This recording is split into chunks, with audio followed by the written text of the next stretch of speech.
feels like there's been a pretty big shift since then. What have you liked about your game since then? I think when we were down, we kind of just stuck to the game plan, stuck to our belief in our group, and started to take the game over from there. And I think that was easily the way that game started. We could have gotten down and let pile on, but just kept playing, put our ears back, and felt like we had nothing to lose out there and just played. Pretty major shift on the back end too with Brett moving next to you. Obviously playing the offensive side can't be easy. What have you thought of sort of preparing and his ability to do that? Yeah, I mean, he's been really good on that offside. That's a tough job, but he skates so well. And I think for our pair, if we want to go out there and be effective and have success when we're out there, we just got to skate and use our legs. It's both of our biggest assets, and liked how we played the last two games. Is it tough to find chemistry when you guys haven't played very much at this time of year? Like, this is in November. This is the Western Conference Final, right? Yeah, I think there's something to say. The 6 guys that have been in the line, we've all been together for 2 years now, and at some point, there's a shift here, a shift there that you play together or you practice together. You see each other's tendencies. That's kind of what our group has come to. Everyone's got a really good is really familiar with how each other play, and it makes this time of the year a little easier when you have to make an adjustment. You touched on it earlier. Can you explain how difficult it is to play your offside as a defenseman? What are the challenges that go into that? Yeah, I think just obviously the looks on the ice and the reads on the ice. When you're used to playing on your left side, your stick's usually to the inside of the ice when you're defending the rush, as opposed to on the outside when you're on your offside. Picking up pucks in the corner.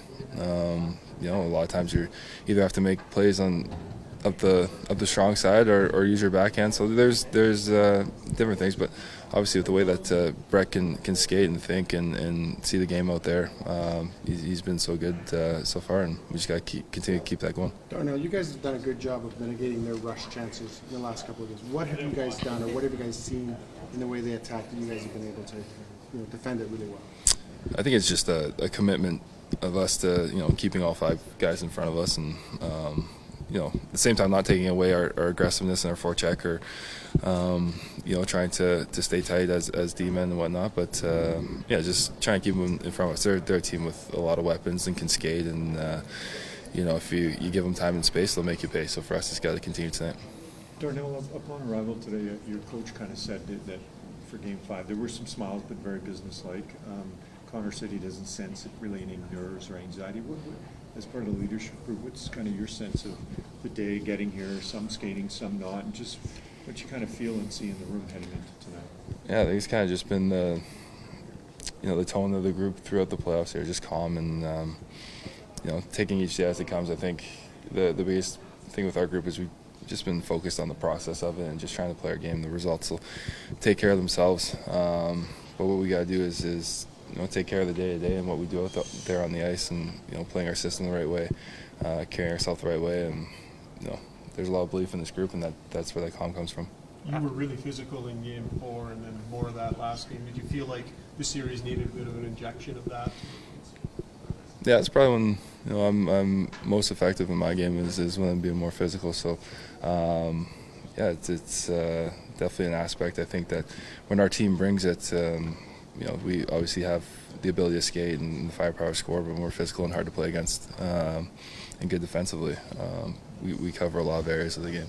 This is a fan base that has gone through a lot of disappointment over the last few decades here. What's it like to have this opportunity to do something like this in front of them tonight? This is a team that's gone through a lot of disappointment over the last few decades. But I mean, with all that said, and obviously there's a lot that goes on externally, and for us, it's just worrying about coming out here and playing the game. Like I said, it's cool to be at the point that we're at right now in the Western Conference Finals and competing very late in the season. But with all that said, like, our focus, and it always has been, is just on our game and just playing, and keep that internal drive that we have here within our group. Given how long you guys have been at this, do you find that the roller coaster isn't as volatile as it used to be in terms of each loss feeling like the end of the world, each win kind of feeling like you're at the top of the mountain? Do you feel like it's a little bit more steady? Yeah, it's a little more steady. I think no matter how many times you go through this, there's still definitely that roller coaster you go throughout the course of the playoffs. But it's been a good even keel group that we've had in here, and I mean also helps you're playing against really good teams at this time of year. Like, Dallas obviously had as good as they are. You can't take your foot off the gas. You can't let up at all because tonight with their backs against the wall, they're going to come out swinging. So for us, we got to play free and come out here and enjoy this moment. Just a game today when you know what's at stake and you know what's possible. Well, I mean, it is just a game here. That's what we're preparing for. Yeah, it feels like any other day. Do you want that in the back of your head at all, just as motivation, or do you not need it at this stage? There's plenty of motivation there. Yeah, everybody knows what's at stake, obviously, but like I said, we're preparing like it's a normal game day. Things feel pretty regular around here. So being able to deal with that atmosphere, making it work for you as opposed to being too much pressure, is that something that comes with experience for a player and you develop over time? The atmosphere in terms of like your crowd, the crowd and stuff, right. They're always bringing lots of energy. I'm sure they'll be excited tonight. But yeah, you can definitely feed off of it. Definitely brings good energy. This is a fan base that's had a lot of disappointment over the years here. What's it like to have this opportunity to do something like this in front of them tonight? Yeah, it's exciting. We love playing in front of our fans, and we're excited for the opportunity to hopefully bring them a little joy. Connor, on a day like today, whether you're captain or part of the leadership group, do you try and keep it as normal as possible so everyone else sort of follows that lead, or is there anything that you or Darnell or Zach or any of the guys would do today that might be different just because of what's on there? No, honestly, I think as a leader in the room, or anyone that's part of the leadership group, you're always kind of taking the temperature of the room and seeing what the vibe is, and honestly, it does feel just like a regular game day. If there was any sense of nerves or anxieties, maybe you would say something, but I'm not sensing any of that.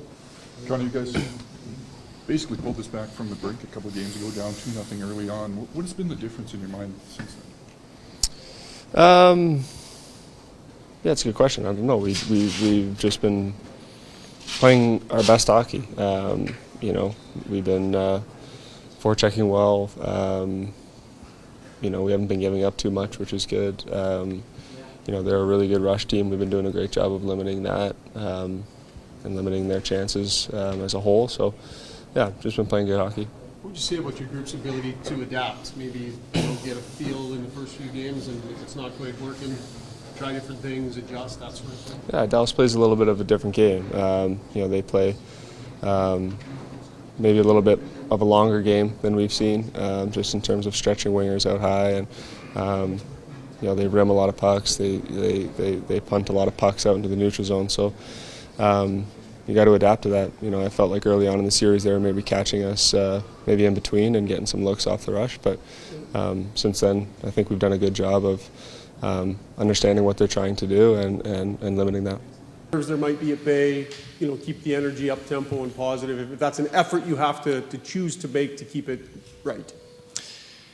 I think when you're this far along in the playoffs, you've been able to kind of temper those nerves, and the longer you go, I guess the more draining it is in the sense where you can just go out and play. I think all the nerves, first round you really have nerves, and then it starts to fade. I would say a little bit. You just get used to just going out there and playing, and I think that's the mindset we have to have today, is just go and play. It's a game, and obviously it's a huge one at home, but we just got to continue to play the way we're playing.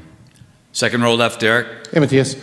You've been in this situation before. You've played in the Stanley Cup Final. What advice can you share to some of your teammates that are here for the first time? No, I think Zach hit it on the nail there. I think we've had some games in the playoffs now where they've been. You got to go out and just win them, and then nerves come into play and all that stuff. But at the end of the day, it's a hockey game. We're comfortable with the way we're playing right now. We just got to focus on that more than anything. All the outside noise, you got to try to just leave it to what it is. And again, we're so far down the road in the playoffs now that you kind of. Yeah, the nerves come out of play a little bit more, just because I feel like every game gets bigger and bigger where we've come so far. So, just trying to play and just trying to go out there and enjoy it. I think that's one of the bigger things too. It's a stressful situation, but I mean, you don't get here too often. So it's about enjoying it and go out doing your best. Second row right, Daniel. Matthias, what has Brett Kulak meant to your D-core, especially in this series, moving over to the right side and switching pairs? Well, we talked about Nuge a little bit a couple of days ago. I think he's maybe the back-end version of Nuge. He's the Swiss Army knife. You can put him on a third pair, and he'll do that to a perfect game, and he can be on a first pair and play those minutes. And I think it's such a luxury, if you will, to have a guy like that on your team, because it doesn't really matter if you have whoever you have go down, you can just plug him in anywhere and he can play that. So it's great to have him on the team. I think he's been playing really well for us, and whatever we throw at him, he seemed to thrive. So, and I mean, right now he's playing on his offside, which I know personally it's not an easy thing to do, but he's been looking great doing it. So we're fortunate to have him, and he's been a big part of this. I was just going to ask you to maybe expand on the end of your answer, because like you said, you do that at the end of power plays. How difficult or different is it to play your offside as a lefty? I think it's a lot about, I guess, repetition and how much time you get there, because usually when there is an opening on your strong side, you're going to tend to fall back there. So I did play my offside years ago when I actually got to do it consistently, and that's when you there's some advantages of playing on the right side for a left-handed defenseman, but when you're used to playing the left, there's something new every time, and you don't really get the time to really work in on it. And I mean, Brett hasn't played a lot on the right this year, so I can imagine it being a bit of a challenge, but I think he's been looking great doing it, so it's great for us. Third row right, Tony. Zach, both teams are confident, both teams are motivated, both teams are structurally sound. So there's a lot of even playing field when it comes to two teams in a conference final, especially when it's the two best teams in the Western Conference. So I ask you, in your words, what is the difference between winning and losing at this stage in the NHL? I mean, I think it's very fine margins. I think you go out there and you don't know what play is going to be the next play. And I think as a team, collectively, you have to trust that each player is just going to go out there and do their job and not overextend yourself. And because, like I said, you don't know what play is going to be the difference. And I think it's just bringing whatever team can be more consistent with their process and weather the ups and downs of a hockey game. I mean, you've seen it throughout the series. Sometimes there are bounces that don't go your way, and it hits a shin pad, it goes in, or whatever the case may be. But if you trust in your game and your ability and your team's overall process, you're going to most times end up on top. And I think that's the key. Both teams are so tight. Both teams are obviously the best two teams in the West right now. And the margins are very, very slim. Matthias, you guys are obviously looking to build off of what was a strong Game 5. And just a moment of reflection, for you personally, was that the best game that you've seen from your group as a collective, as a member of the Oilers? It's pretty close, I'd say. If it's not up there, I think the last 112 minutes of hockey we've played have been really good, and I feel like we're building towards something. I think we've been, I guess both teams were a little fragile with leads to start this series, so just to see that having a lead has become more comfortable for us in a sense, and I do think the last, as I said, 112 minutes has been close to where we want to be and close to where we think that we can be successful with that kind of game if we ice it on a nightly basis. So if it's the best game, I'm not sure. I'm sure it was one of them, because obviously at this stage of the season and who we're playing, and as you guys mentioned earlier, the margins of error is so tight. I've really liked our efforts, but again, it's a new game tonight. We're not sitting here being all satisfied over what we've done so far. We know every game in the playoffs just tend to get bigger the further you get down the road. So there's going to be, again, an even bigger game tonight. So we're focusing on that. We'll take two more. Third row left, David. This could be for either of you guys. Reflecting on how you guys approached Game 6 versus Vancouver when your season was on the line, what are you expecting from Dallas tonight, and how do you counteract that? Yeah. Anytime your season's on the line, you find an extra level. You just have to, right? I think We experienced that in the Vancouver series. You just don't have a choice. If you want your season to continue, you need to find another level. So on the flip side, for us, you need to be able to match that and to go a step further to put a team away. And to have the opportunity to do that at home is a huge opportunity, especially with the crowd tonight and with everything that's on the line. So it's the hardest thing to do is to win the fourth one, and we got to be able to be ready. Last one, front left, Bob. Matthias, you're part of obviously a really good penalty kill right now. Can you maybe speak to when Chris came in, role clarity for the defensemen, but also for the forwards? He gave everybody a job, and sort of the minutes you've gotten from some of your forward groupings on the PK. Yeah, the PK is such a, funny thing, because I feel like when it's clicking, everybody's just seems to do their routes to perfection, and you can almost pre-read what the other guy's going to do, and everything works, and it looks almost like it's like painting a picture, everything just working, and it's just looking beautiful. But when it doesn't, it's like everybody's out of place, and it seems like every puck's going in. So for us to be able to come up now in the playoffs and work towards it, I guess, throughout the year, but to be able to play the way we have, and I feel like we have good chemistry on it. I think there's some really good chemistry within forward pairs, with D pairs, with the way we want to play on the kill. And obviously, in this league, the power plays are so good. They're gonna score goals on you. It's a matter of trying to limit the chances and limit the high danger chances. But so far, again, we've done a decent job here in the playoffs, and that's something that you look at last game. Like, special teams pretty much decided that game, so it's a big factor. But again, you can't take anything for granted especially when it comes to the penalty kill, because they can stung you if you're not ready. So again, we're going to have to continue to be humble and trying to work on keeping up the I guess good pressure we've had on that unit. Darnell Nurse had some criticism. He came out and he's played pretty well since then. I guess just your thought on his play since then, and how he's responded to I guess some harsh criticism a little bit. I think the last couple games he's played really well, and I think maybe it was a little unfair, throughout the rest of the playoffs, that his game was better than probably perceived. Numbers don't always tell the whole story, but definitely there could be an elevated amount of play from him.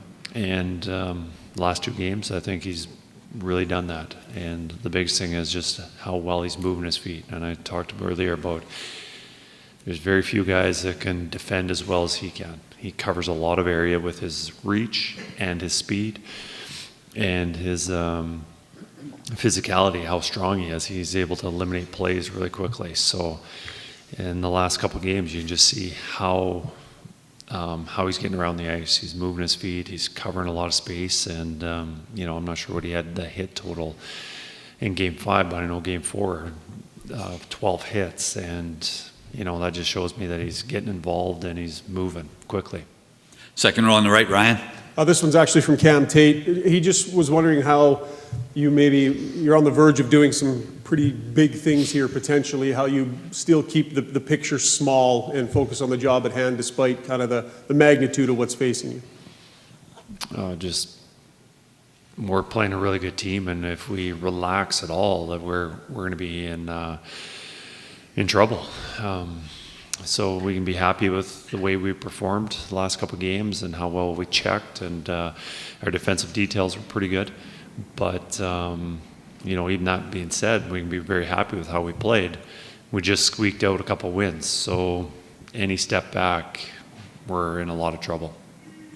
How do you think your team kind of handled the day of that Game 5? What's your sort of read on the mood?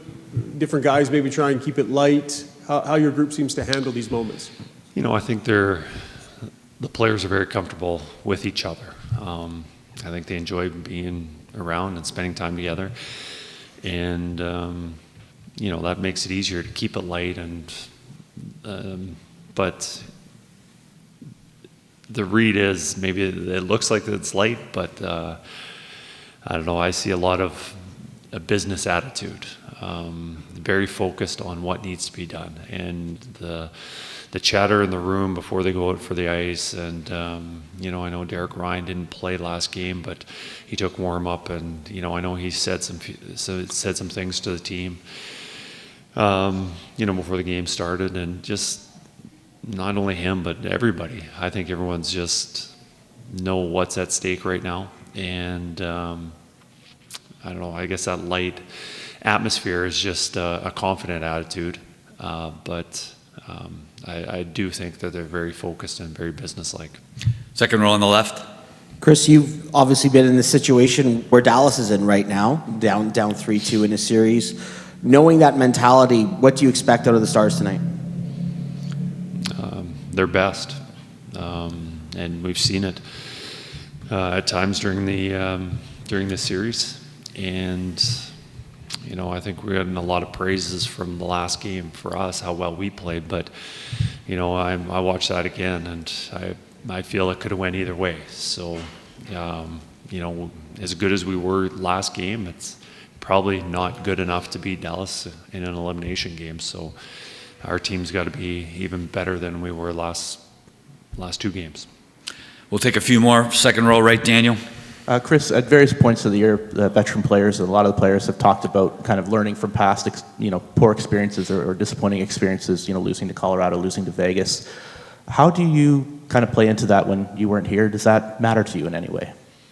No, I just take my experiences of what I've seen in past playoffs and how the team's been performing and what we need. Throughout the season, whether it's in playoffs, regular season, there's always times where certain things dip in your game, whether it's your breakouts, your forechecks, your defensive zone coverage, face-offs, and you're always revisiting certain aspects of your game just because you haven't touched on it for a while, and those details get lost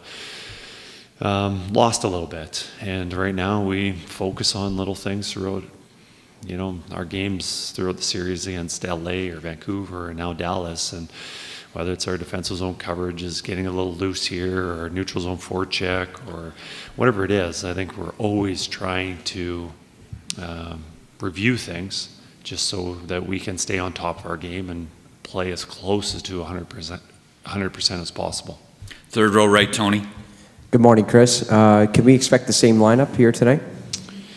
We got one possible change, and we'll decide that after warm-up.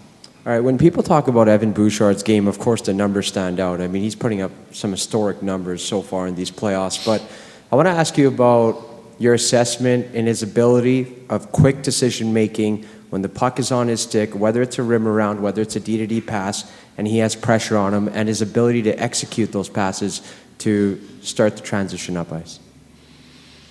For a player to do that, the biggest thing is just having an awareness. And that awareness is hockey IQ, hockey smarts, whatever you want to label that. Evan's a very smart hockey player. And, well, that's the first part of it, and that's probably the most important part of it. And then the other two are, how composed you are, how relaxed, do you panic? And, there's not much panic in his game. And then the other one would be just having the skill of making a play, whether that's making a nice pass or being able to protect the puck or, there's little skills into making that next play. And he has that also. But I think what separates him is just having awareness of what's going on, awareness of where the opposition is. Not only having that first forechecker, but the other layers of who's being checked, and then also knowing where his teammates are. And obviously we've got a system of when a player gets a puck in a certain position, we should have players in that vicinity, and those are his options to use. And, again, get back into hockey smarts on knowing which player should be available in that situation. He's very good at that. Second row left, Eric. Will we see Corey Perry in the lineup tonight? Pardon? Will we see Corey Perry in the lineup tonight? Yeah, I believe he'll be in the lineup tonight, yes. No problem with the shoulder? No.